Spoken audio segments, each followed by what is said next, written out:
Welcome to class meeting 23 of the Introduction to Communication, Introduction to Optimization Theory. You know that there is a strong force of habit. Okay. So today we have the last lecture for Simplex Method. So let's have a quick review and announcements. So there will be homework 5 assigned soon. Last time I asked you to have additional problems related to copy down some proofs in the textbook. The first one was related to, let me show you.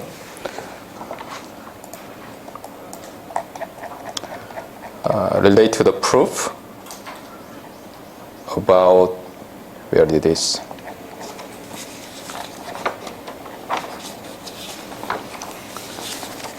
On page 5 of the lecture note. So this note part. Okay. So find the lines from the textbook about this very simple result. The proof is different from what I have given you last time, so check it out.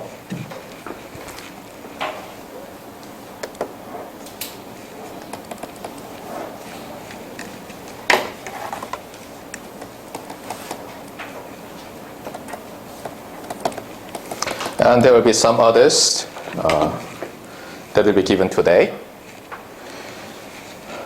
And there is a correction.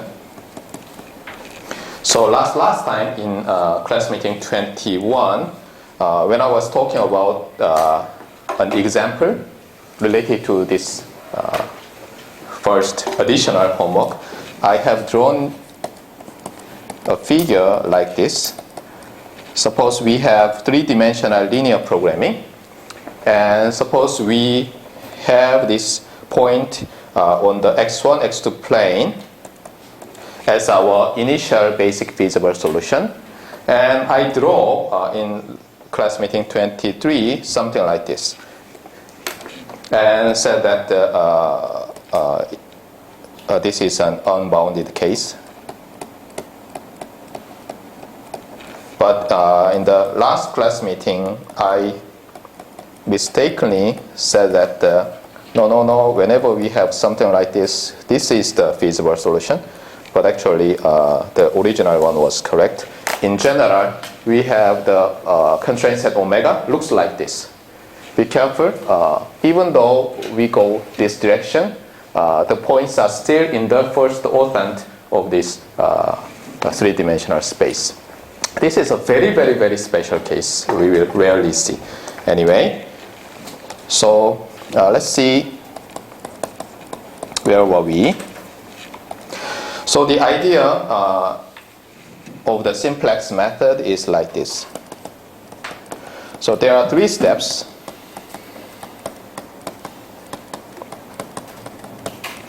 And in the first step, we find a basic feasible solution of our linear programming problem. So find the basic feasible solution.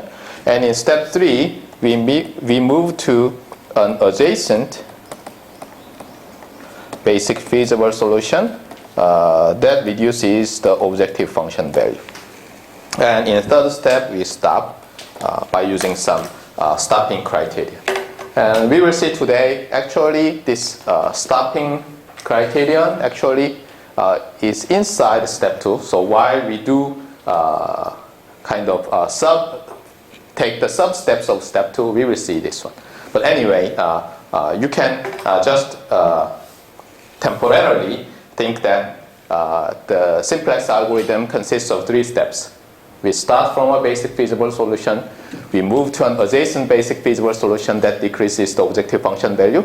And if under some criterion, we may stop and claim that our basic feasible solution is optimal.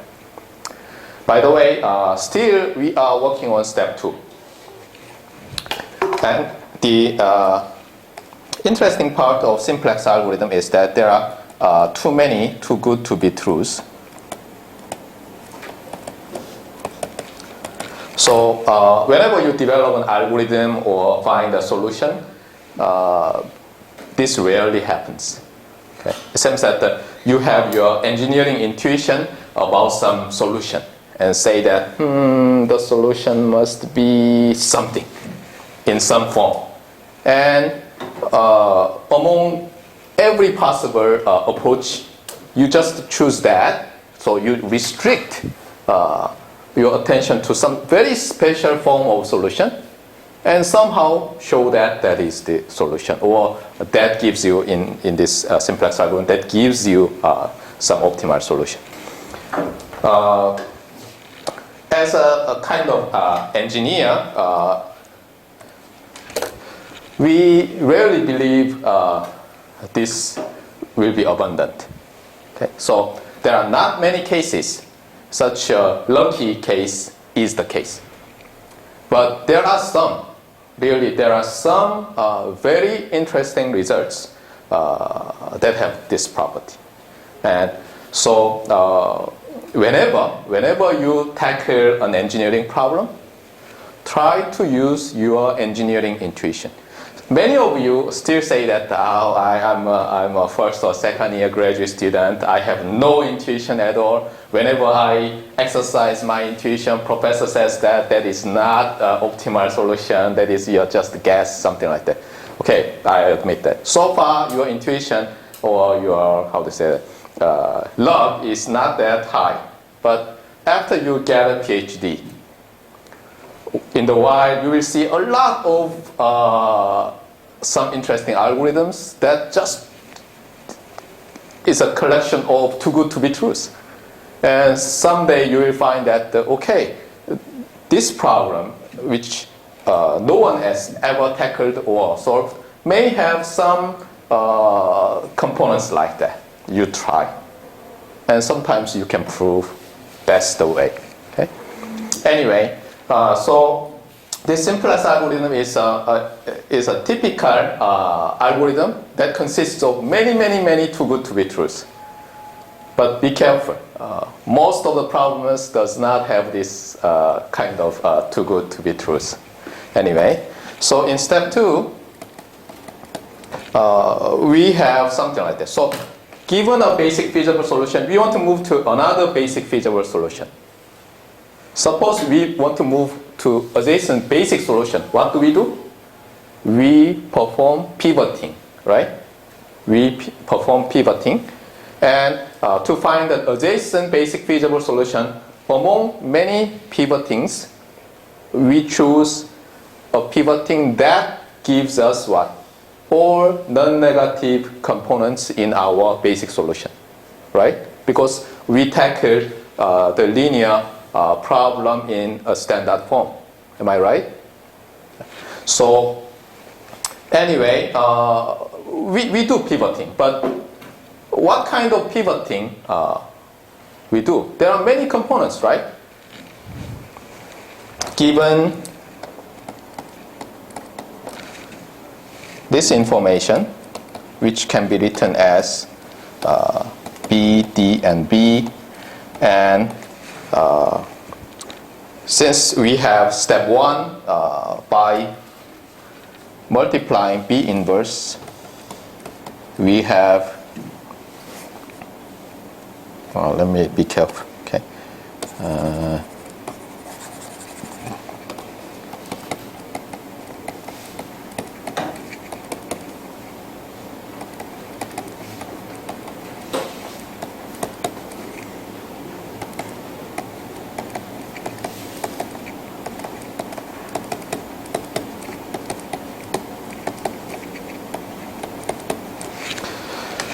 So given this augmented matrix, we perform a sequence of elementary row operations to have this form. Am I right? That is done in step 1. Step 1 of the simplex algorithm. Now, pivoting is what? Pivoting with respect to the PQs entry of what? Entry of this matrix. Am I right? And since this part is already chosen as a basis, we are going to choose one of these entry.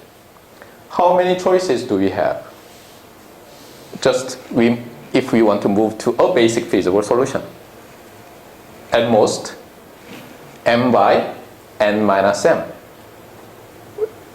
It could be small, but it could be very large depending on the size of m and n. So one too good to be true idea is what? What if we can just choose Q first? So let me write pivoting with respect to the PQs entry of IY. Or you say that the IY, Y0 anyway. And here P is between 1 and M, Q is between M plus 1 and N. Am I right? So anyway, moving to an adjacent basic feasible solution is equivalent to choose P and Q, the pair P and Q. We don't know how. But now it's time, for example, to exercise this magic wand, right? And we may just guess that, it would be too good to be true if we can choose somehow Q first, and then it is easy to find P, or vice versa. So that is too good to be true. And you try and find, given Q, it is easy to find P. And somehow you also find that, some way we can choose Q. Actually, simplex algorithm consists of that. So we choose Q first. So there are two sub-steps. Choose Q. And step 2, we choose P given Q. Okay. This really works in our case.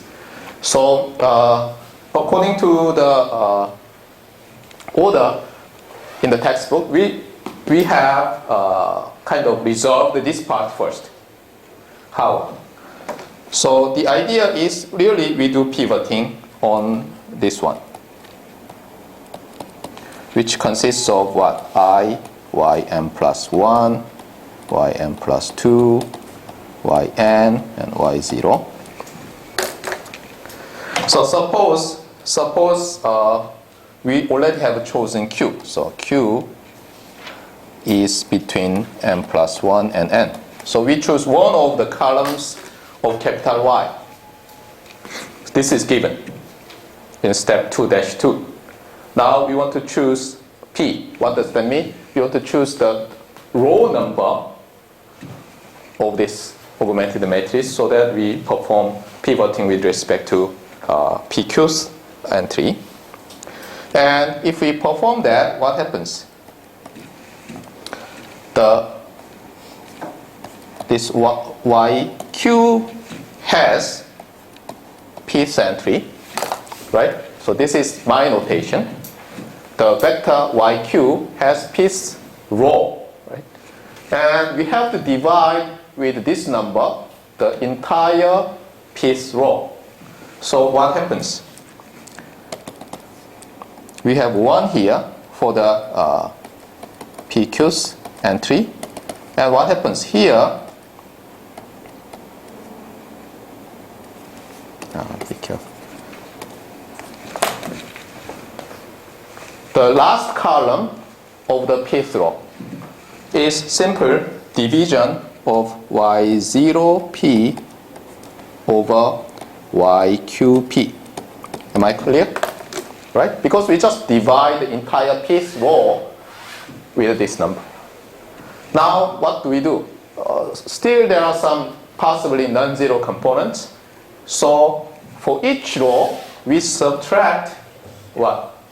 We subtract this Pth row times corresponding numbers. So, what happens?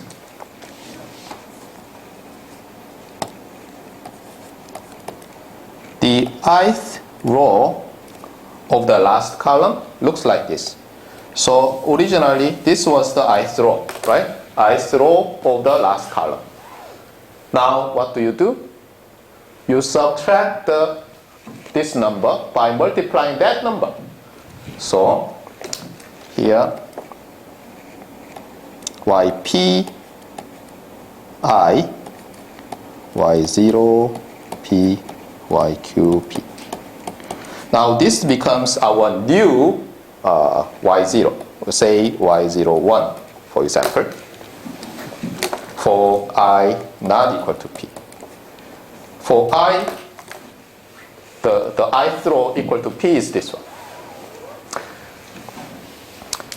And here,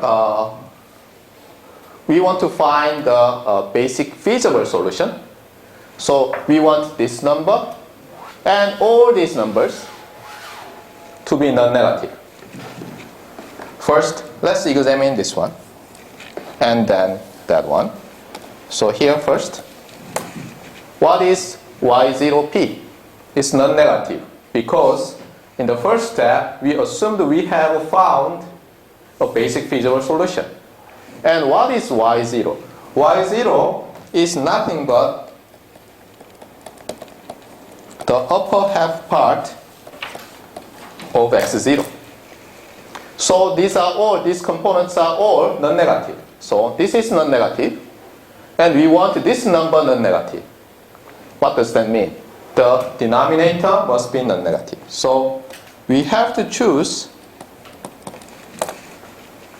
P so that yq vector has pth row non-negative, but positive in this case because we have divided by this number. About that part, we want the numbers by changing index I, all of them non-negative. Then what happens? Yeah, we have yqp, y0p.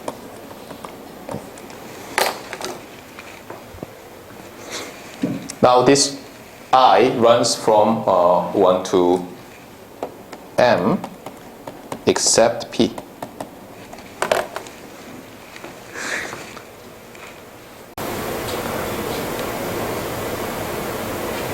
Now we want to find the p that makes this all non-negative.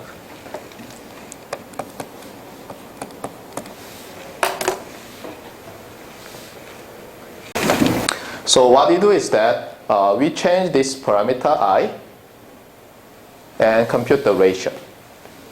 We haven't yet decided which I must be chosen as P. So we choose P such that this value is minimized and then this becomes positive. Okay, so temporarily let's forget this condition. Let's forget this condition. And there are two cases for YQI. It may be non-negative or positive. In non-negative case, what happens? This is non-negative, right? This is non-negative and this is non-negative. So it's feasible. If this is positive, what happens? We should choose I so that this ratio is minimized. Otherwise, there is the one row that has non-negative, negative components. Now let's combine the two conditions, this condition and that condition. And then we have to choose P. The second one says that this is not important, but first one says that we have this condition, right? So that's why the value P is chosen this way. So that we studied, and also that note you need to prove is related to this one. Suppose your YQ. Suppose you have already chosen, or in step 2-1, you want to find Q, the value Q. So what you do is that you search for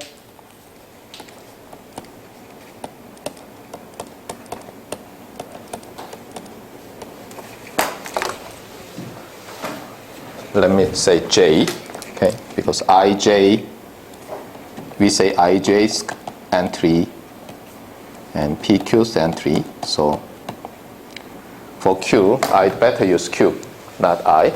So we examine the J's column of Y one by one, and suppose there exists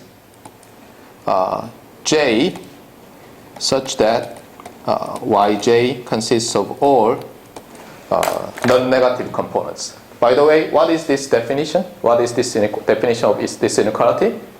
Inequality entry by entry. So every components are non-negative. What happens?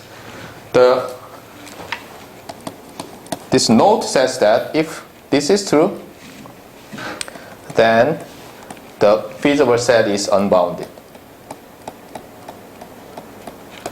And for that one, last time I proved in my way. So I provided an alternate way of prove this one.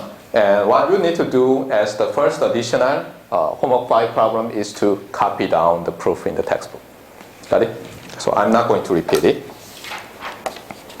Now, we study step 2-2, where how the question to how to find Q is answered. So how can you find Q? In step 2, we not only wanted to find a basic feasible solution, but wanted to find a basic feasible solution that reduces our cost function value. So what we want is we want to find Q. That means by step 2-1. By step 2-2, we automatically find P. What does that mean? We have x1 if we find Q, right? In step 2-2, given Q, we know how to find P. Got it? So as far as we find Q, we get x1 by viewing this simplex algorithm as an iterative algorithm. So the initial basic feasible solution is x0. Now, last time in the last part, I said that we have to focus on the cost function.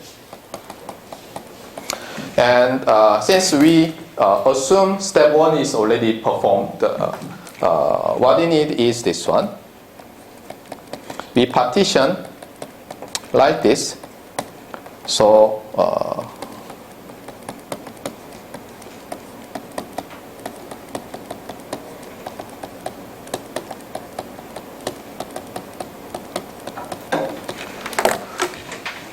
the cost function can be written in this form.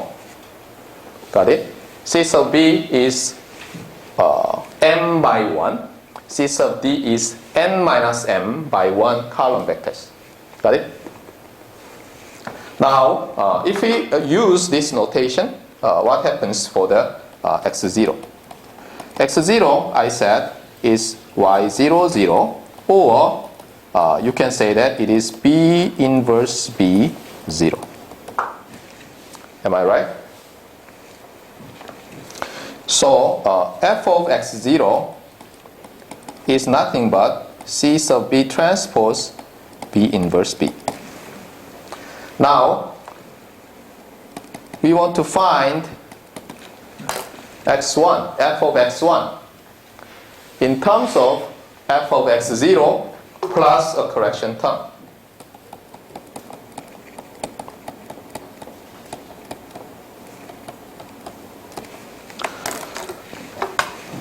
And we somehow be assisted by this correction term in finding the Q value, so that we have descent property.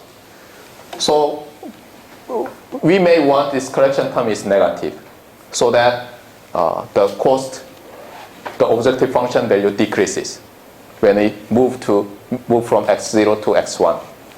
Now,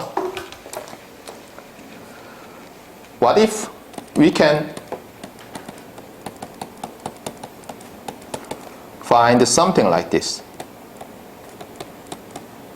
So whenever you do, you solve some part of your problem, sometimes generalization really helps you. See that? Apparently, we just want this correction term. But it's a special case of this part. If we can find this formula, it's obvious to find. Sometimes such generalization really helps you. So it's like I always emphasize that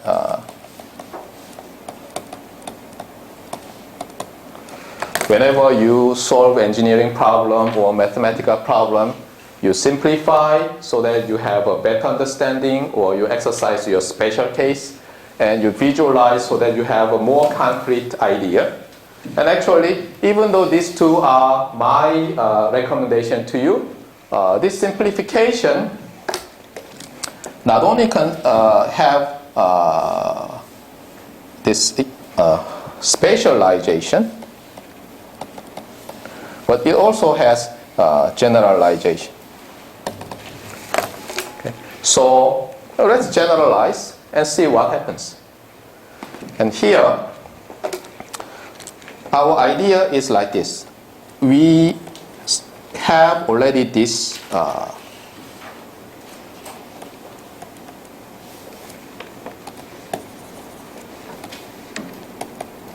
augmented matrix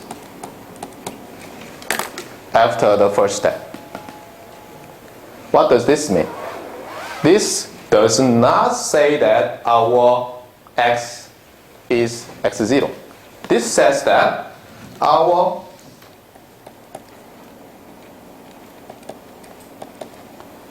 x must in this form.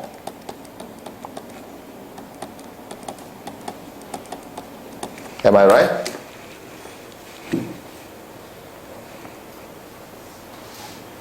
And a special case is that you set xd equals 0. So your xb becomes b inverse b. That is x0. Am I right? And another interesting thing is that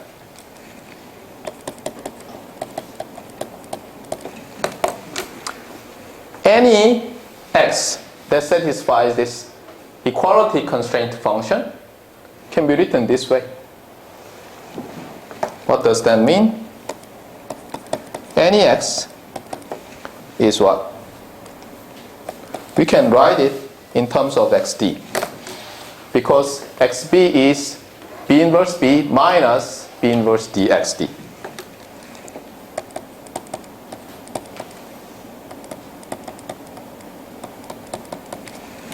Got it?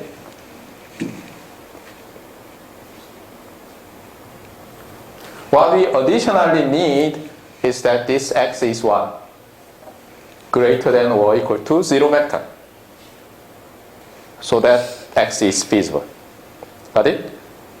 Our standard LP problem has two constraints. One, ax equals b. Two, x is non-negative. Am I right? So now, let's plug this in here and see what happens. So f of x, that is CB transpose XB plus CD transpose XD is what? Now you plug this part here and that part here and expand. And the first term, CB transpose times this one is what? F of x0. Right? Too good to be true, but we have f of x0.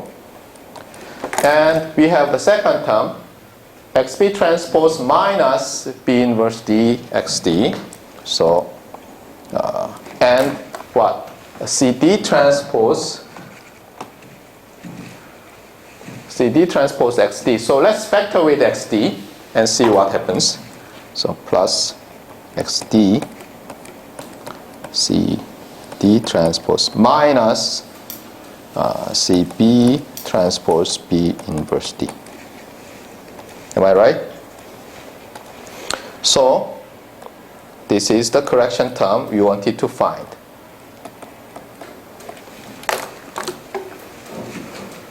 So every basic feasible solution satisfies this equality. Actually, any feasible solution. And any feasible solution has cost function that is written in this form. Now suppose x0 is an optimal solution. What does that mean? If x0 is optimal solution.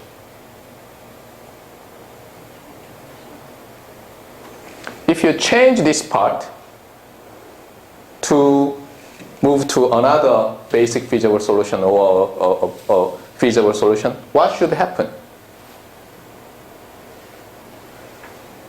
This cannot be negative, right?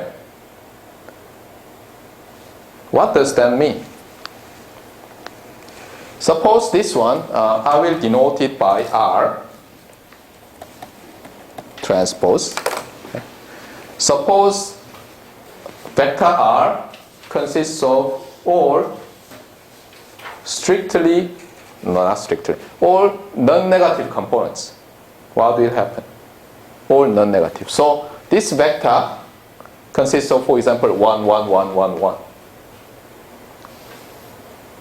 Then you change this xd from 0 to something. That is to be happened here, right? In order to move from x0 to x1, you have to choose xd with some non-zero component, right? Am I right? In that case, what will happen? If this consists of all positive values, your cost function will increase, right? Or suppose this is all negative values, what will happen?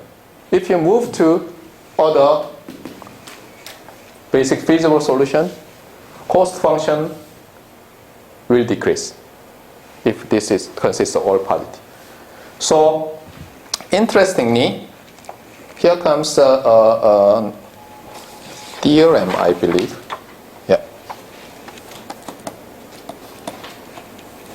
16.2 of our lecture note, saying that if R is all non-negative at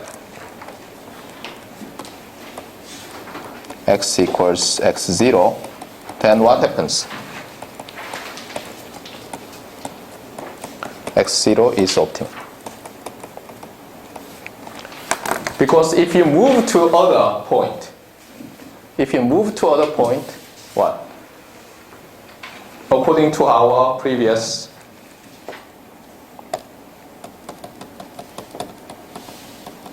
derivation, what happens? The cost function increase or the same, right? If this holds.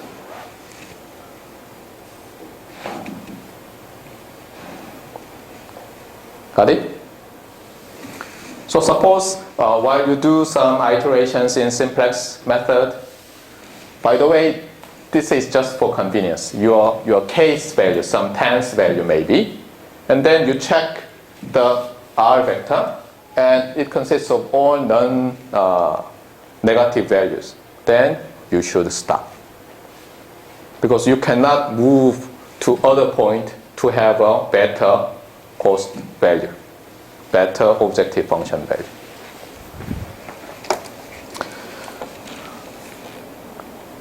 And what's the contraposition? If x0 is not optimal, then what? Then what? This is not true, right? This is not true at x0. Am I right? Just a second. If and only if. Okay. Actually, our theorem is not like this. I'd better, please. This is actually if and only if. Okay. So I have to say that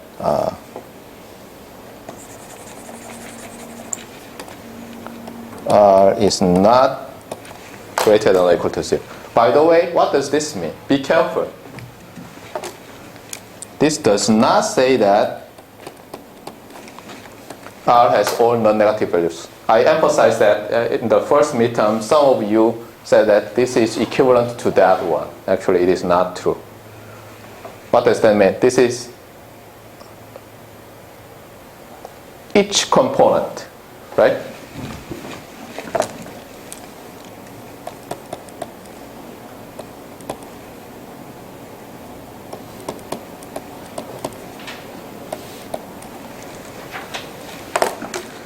Because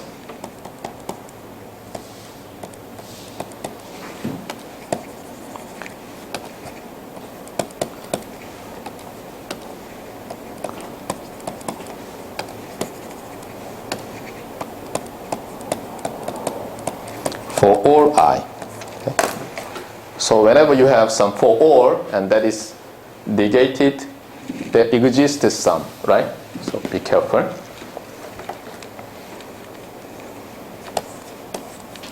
So this theorem says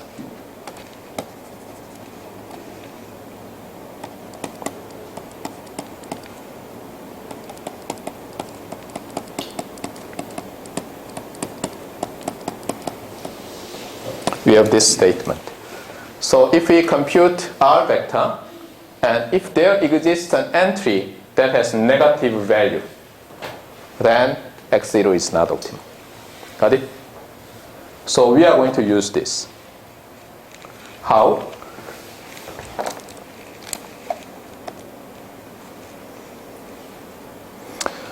So we have a general result. Now we move to a special case. And the special case is this.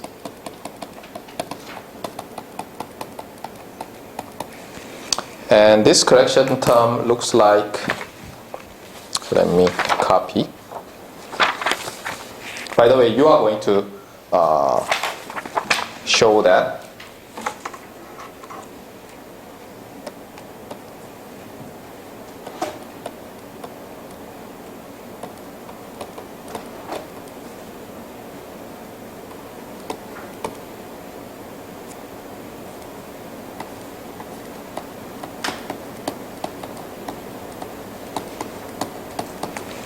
This is true. So this is a second additional homework problem.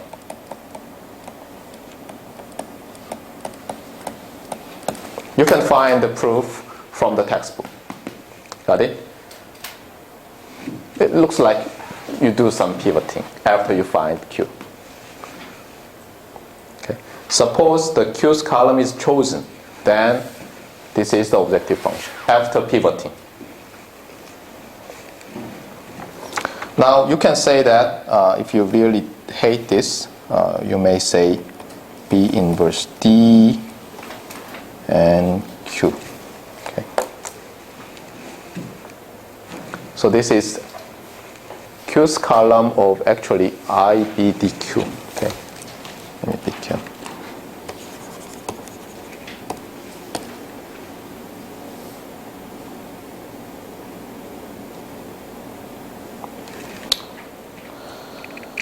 CB transpose.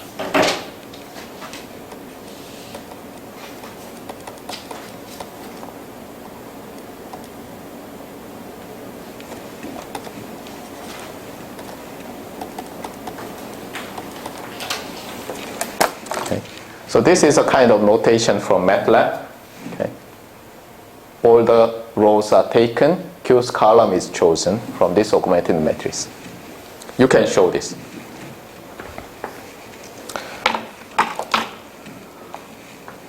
And interestingly, you don't know which Q to choose, right? From that Q is chosen between these numbers. After you choose Q, P is automatically chosen. And now see which J is chosen to be Q. What you want is that this is what? This is negative. And here, take a look at this one. Every component of y0 are non-negative already. And this piece row of the yq is assumed positive already. So this is positive. So what we want is that this is negative after we choose q. Then we have descent property. But we don't know yet which j is chosen as q. So let's examine for all of this one. Then, so you compute this value for each q one by one. Then interestingly,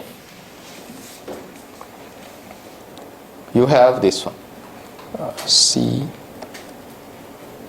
let me see, it's CD. Yeah.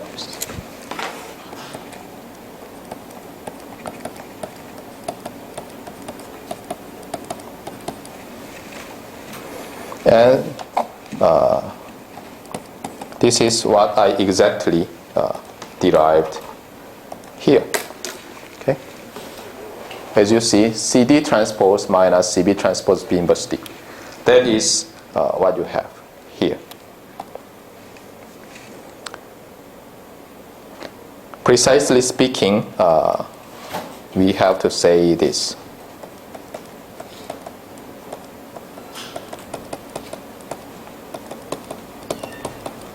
And if you choose the Q's column, then it is same as this one. And you choose Q between n plus 1 to n. So, as you can see that this correction term, this factor in the correction term is closely related to this correction term. Got it?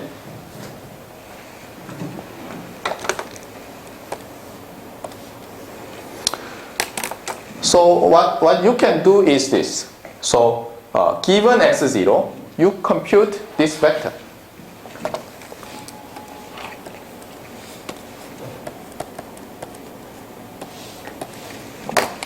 And what if this vector consists of all non-negative values? What does that mean? If you move, your cost function increases or stays there, right? So if this R transpose, or if you say R,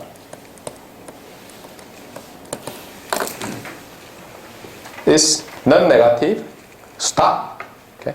If this is non-negative, you stop.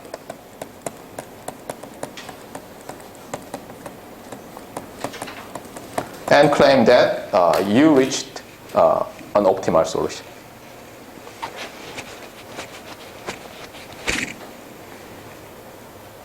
What if this is not true? Which means that there is some entry here that is negative. Then you move to that direction. Got it? So you choose Q. That has, be careful, this is a row vector. Okay? Some value is negative. Got it? Then according to this formula, you reduce the objective function value. Got it? So now we have found how to choose P. How to choose Q. Q is chosen as what?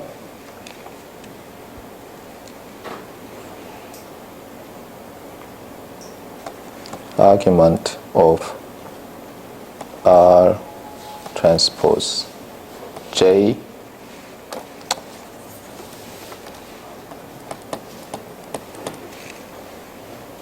such that, argument. One of the argument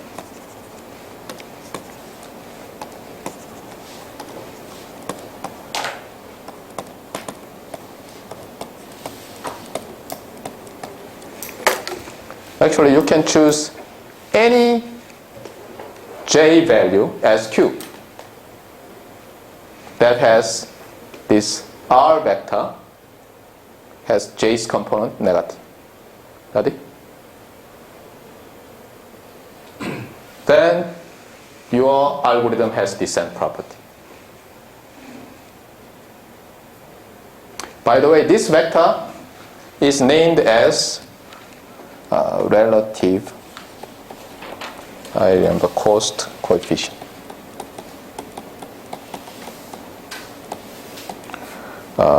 At x0 in this case, or corresponding to basis A1 through AM.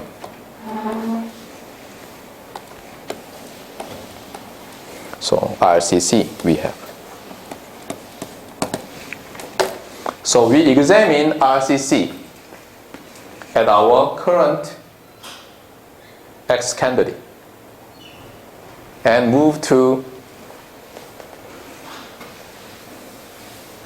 an adjacent basic feasible solution by choosing Q as this. Got it? So we have somehow completed our algorithm that looks like this. So actually step 2 has sub-steps like this.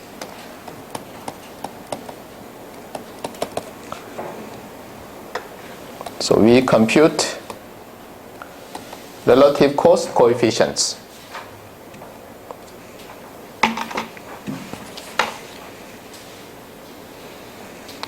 And if Rj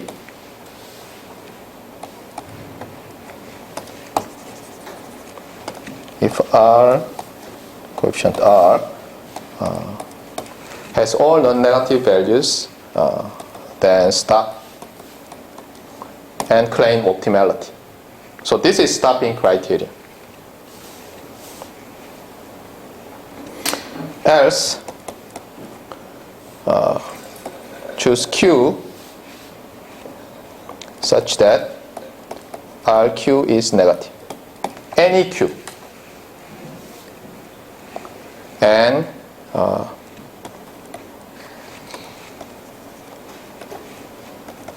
And find P such that arc mean blah blah blah. Okay. So this is actually step 2-2. We've already seen.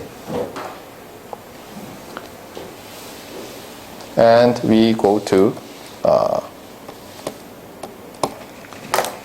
sub-step 2-1. Because, let me write it carefully.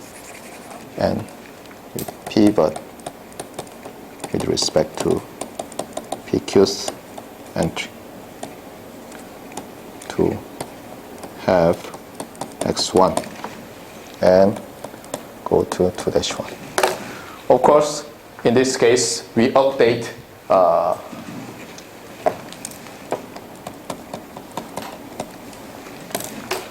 here, this to x1, this to x2, something like that. So this one is actually stopping criterion, which I said step 3. Got it? So now we just need to do what? We just need to find step 1. How can we find the basic feasible solution? Then we are done. Am I true? Actually, no. Actually, not yet. Because this, if we, suppose we've done step 1 and follow this one. What happens? Apparently, this will give you smaller objective function value. But we haven't yet proved that in this way we can reach an optimal solution. What if we just iterate forever? Have we ever proved that this always terminates at an optimal solution? We haven't yet done.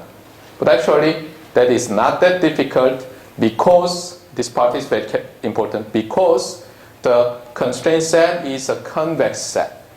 Okay? Because that AX equals B, that is a kind of hyperplane. Okay? Intersected with first orthant always gives you a convex set, convex feasible set. And second, our objective function is also a convex function. And moreover, due to the fundamental theorem of linear programming, if a solution, an optimal solution exists, it must be a basic feasible solution. And how many basic feasible solutions do we have? A finite number. At most, n choose m. So actually, we can use proof by contradiction to show this simplex algorithm really attains an optimal basic feasible solution. How? Something like this. Suppose we do not stop. Suppose we do not stop. What does that mean? Suppose we do not stop. If there is a finite optimal solution, then we can show it is kind of a nonsense. How can you do that? That is actually your third problem. Actually, there is no proof in the textbook, so you do it. Okay? So prove this. This is third additional homework 5 problem. So prove that if you use this simplex algorithm, you can always stop at an optimal solution. Okay? Use contradiction. Got it? Now, last one, step 1. Step 1 is kind of strange. Okay? The idea is like this. We formulate an artificial problem.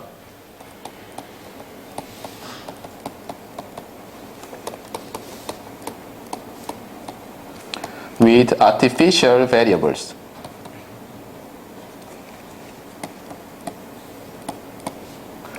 Let's say the variables as, I remember, Z or Y. What did they use?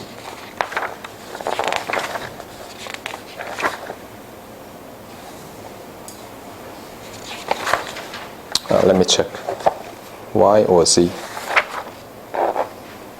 Okay, they used Y. Okay, so the problem looks like this. Minimize 1 sub m. What does this mean? It's all one vector consisting of m entries. So m by 1, all one vector. Transpose some y. This y is different from those y's appeared in the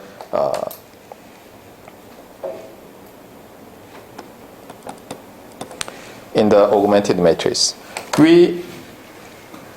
Given our original standard form linear programming problem, we introduced this y. So new linear programming problem has variables x and y.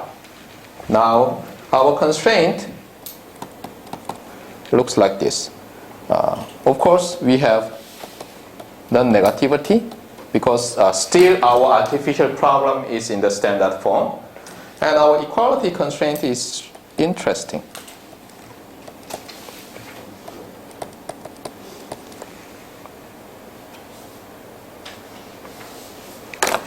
You see here, this is m by n, right? A is m by n. So this becomes m by 1. And we assume the y is also m by 1. And b is m by 1. Remember that our original problem looked like this. Minimize C transpose X subject to AX equals B and X non-negative.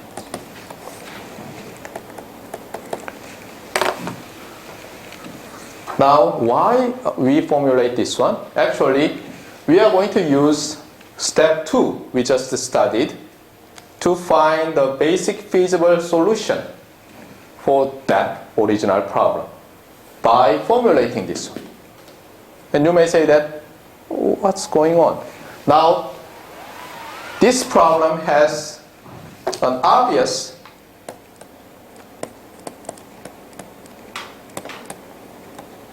basic feasible solution. Looks like this.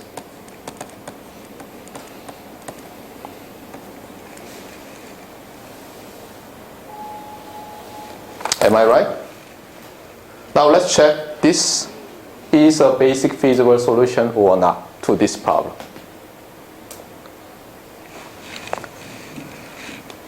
M entries of this one, M entries of this one, except M entries of this one, the entries are all 0. Am I right? And this B consists of non-negative values.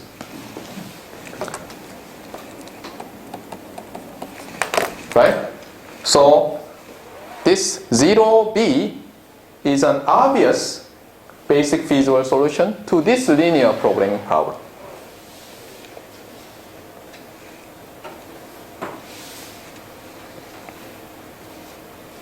Now, suppose we apply now step 2 to this problem to solve this one. And what will happen? See that y is all non-negative. So what would be the minimized objective function value? 0. And 0 is possible? Yes, because if y is 0, what happens? Ax equals b. And x consists of all non-negative values. So if we start from this basic feasible solution and apply the second step of our simplex algorithm, what will happen? We will end up with a basic feasible solution to this problem with objective function value 0. Right? Objective function value of this artificial problem is 0 if and only if y is 0. And if y is 0, what happens? That basic feasible solution is a basic feasible solution to this problem. Am I right? So we have done as far as we have proved this result. Got it? So let me summarize. So simplex algorithm is sometimes called a two-phase problem. So we have phase 1. What do? We formulate an artificial problem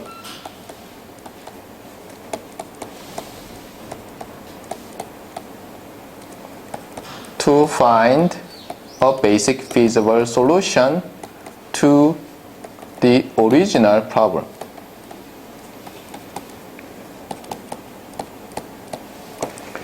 So here we start from an obvious basic feasible solution 0B and we apply step 2 to this artificial problem.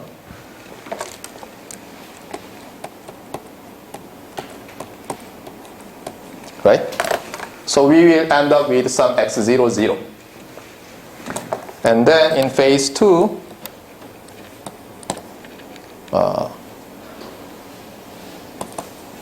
from x0, 0,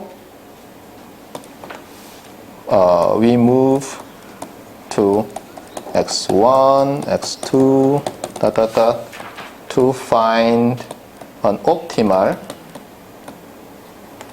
basic feasible solution to the original LP problem.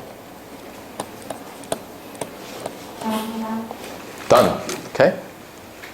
So the simplex algorithm consists of 2 phases. First phase is to solve an artificial problem to find our starting point. In the second phase, we find our optimal solution. Got it? So, you see, when we began, we just assumed step 1 is possible and derived step 2. That kind of approach relies on what? Our hope too good to be true. And we've completed our step 2. And we thought of how to apply this result to find the way to find the starting point. And we formulate an artificial linear programming problem that has obvious initial basic feasible solution. Okay. We start from 0b. Got it? So artificial problem has obvious basic feasible solution. That is the point. So we are done with simplex algorithm. Now, as the last step, we have a matrix form. Simplex algorithm.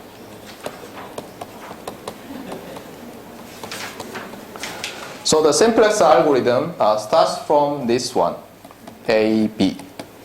That is BDB. But we know that we need to incorporate the cost here. How do we do? So here we slightly modify so that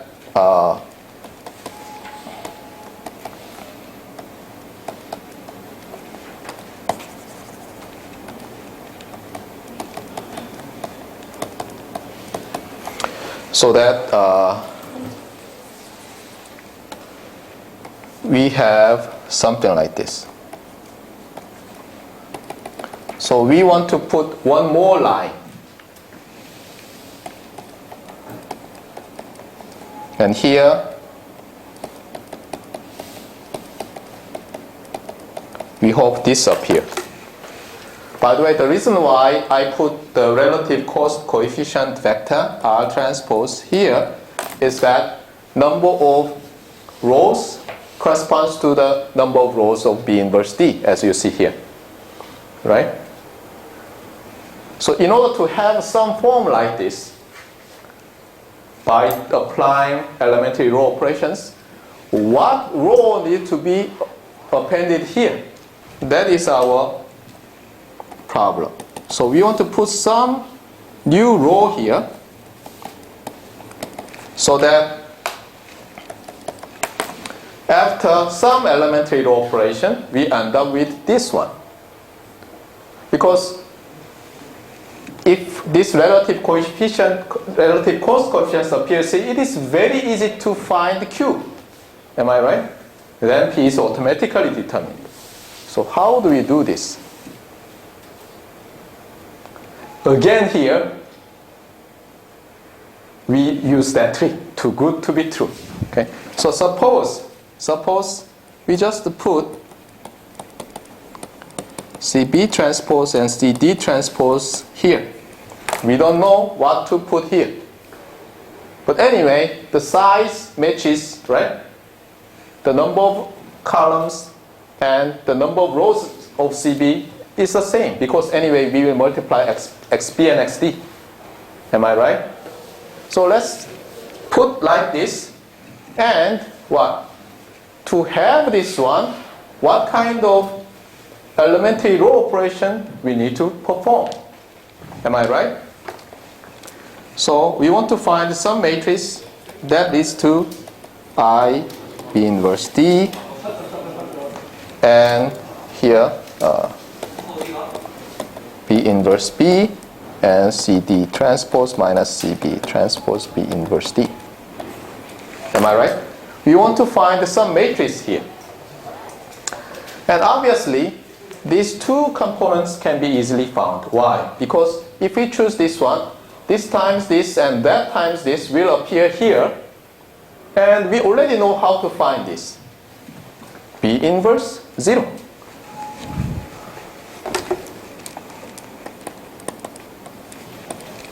Am I right?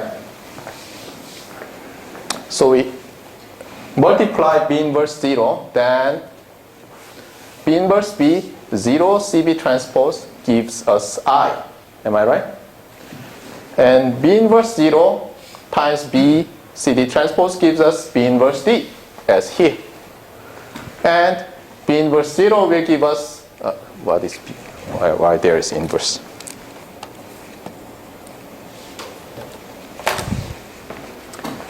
B inverse 0, B inverse B, here.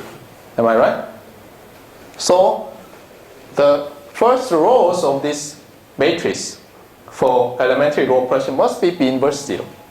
Now, what about here? Whenever you have some confusion in this elementary row operation, remember this. Sequence of elementary row operations is same as what? You multiply some matrix, pre-multiply to this augmented matrix, and then multiply again. So just do it step by step. So if you have no idea, just put it some 0 identity. What does that mean? You just keep this one. Right? So first, what you need to do is that, if you have no idea, do it this way. Then, you can see that, unfortunately, you don't have this one yet, but CB transpose, CD transpose, and something. That is what? 0, 1, 0, something. Right? So still, we don't know yet, but anyway. Now, you multiply something here.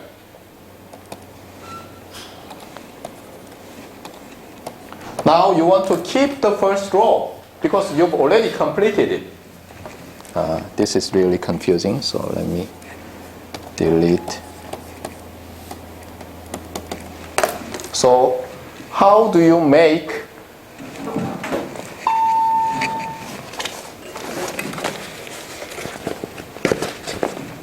I'm almost done, so let me finish.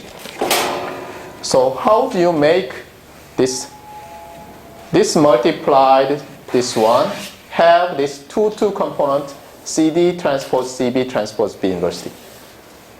Actually, our objective is to have this one, right? The reason why we put one more row is to have this relative coefficients appearing here. Okay, that is our goal. How do you do this?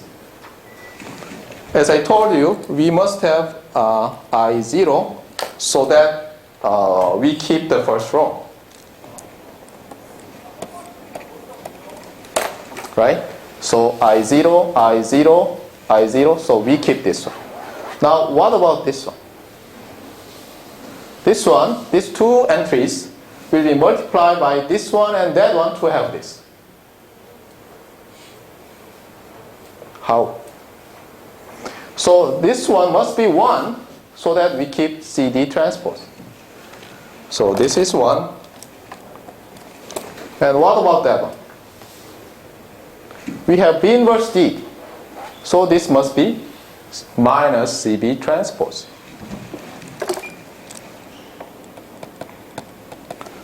Then what happens?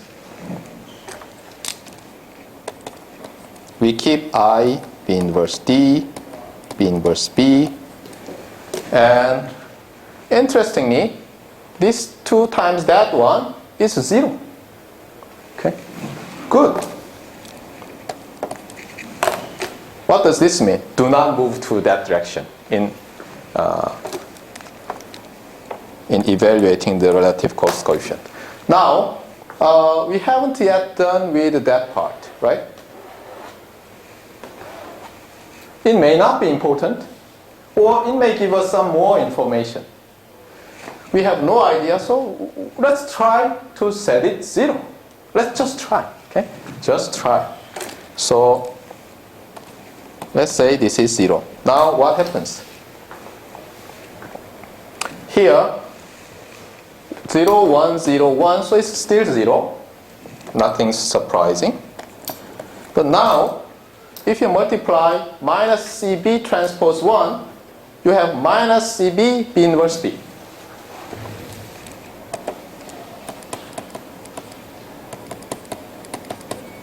And what is this, by the way? Surprisingly, this is what? minus fx0. Remember? Where it is?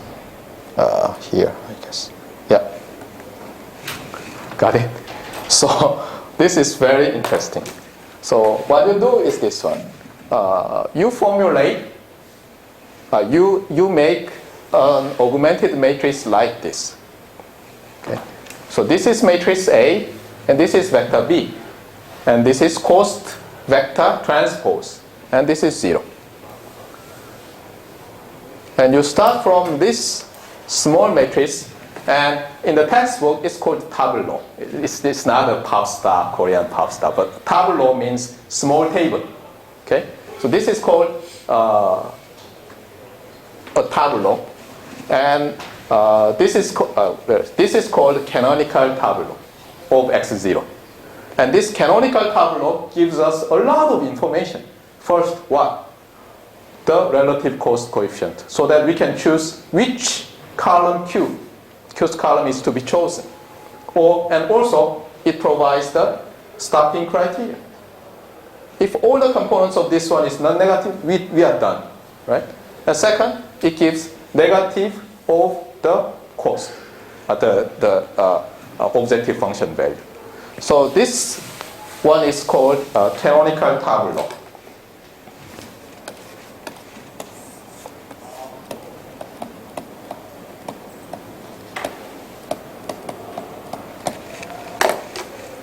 Okay, and so what do? We start from this tableau, and what?